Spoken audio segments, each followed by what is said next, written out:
based on a bunch of sort of online rumors. I wanted to see it and then review it. I know, a weirdness, an oddity. Okay, so there are essentially, I would say, 5 flaws that have been presented by people on the right when it comes to casting and all the rest. Those flaws would be, in order, Travis Scott, who's a rapper, playing the Bard; Lupita Nyong'o playing Helen, the most beautiful woman ever to have lived; the use of the terms dad and mom in the film, the sort of modern language of the film; Zendaya as Athena; and Elliot Page as Sinan. So I'm going to go through those in order. So, starting with Travis Scott as the Bard. He's in it for about 5 seconds. Okay, so this goes to, why isn't everybody in the movie Greek? I'm just going to point out at this point, no one in the movie is Greek. Literally no one. Matt Damon is of Nordic extraction, okay? Matt Damon is a very white guy. He is not Greek. Tom Holland does not look Greek. Anne Hathaway does not look Greek. None of these people look Greek. So we can start with that. So I'm not super bothered by, Travis Scott playing the Bard.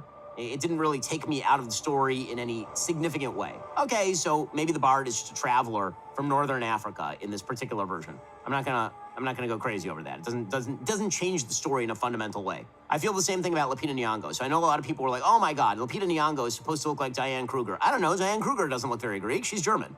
So Lupita Nyong'o is a beautiful woman, but here's the thing. Actually, in the script, Nolan goes out of his way to explain that the war wasn't really launched over Helen being gorgeous. There's a line where he actually has Odysseus explain to Penelope the reason the war is being launched is that Helen is a pretext. Helen is an excuse. Actually, Troy just exists on the trade routes, and Agamemnon and Menelaus want to seize control of the trade routes. The Greeks want control of that trade route, and they're going to use the abduction or flight of Helen as the excuse for the battle. So it's not really about Lupita Nyong'o being like extraordinarily beautiful as much as it is an excuse for why they did this thing in the first place. And by the way, I think that's also why Nolan is trying to underscore that by having Helen and Clytemnestra actually be twins. The goal there is to say her beauty is not unique, it was a pretext. So he actually solves the problem that people were complaining about.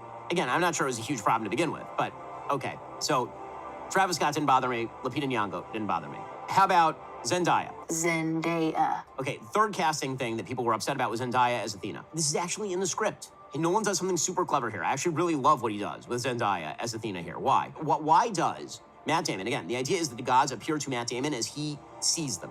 And not that objectively speaking, Athena looks like Zendaya. Why does that happen? Okay, so there's a flashback near the end of the film where he is flashing back to the sack of Troy, and they're slaughtering everyone. Right? He says it's 10 years of rage and anger being taken out on the population, and it's a slaughter. I mean, they're killing men, they're killing women, they're killing children, all of it.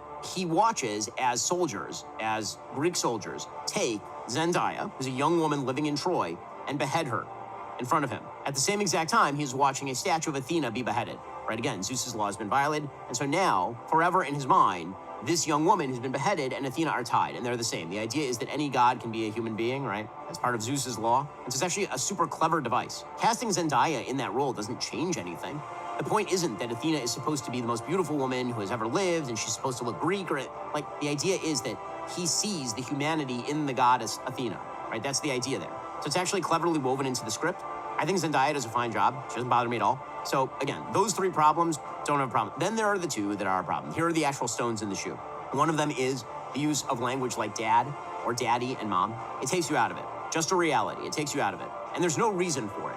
You could have just said father and mother and it would have not taken you out of it. Anything that takes me out of the film is a thing that should not have happened in the film, is my basic rule here. So if it takes you way out of the film, again, it doesn't take me out of the film that there's a multiracial cast. If you want to make the case everybody needs to be Greek to be authentic, I think you can make that case. If you want to make the case everybody has to be white, I think that that is a lesser case because white people and Greek are not quite the same thing. And if you want to make the case that males should play males and females should play females, I'm very much into that. That makes sense to me.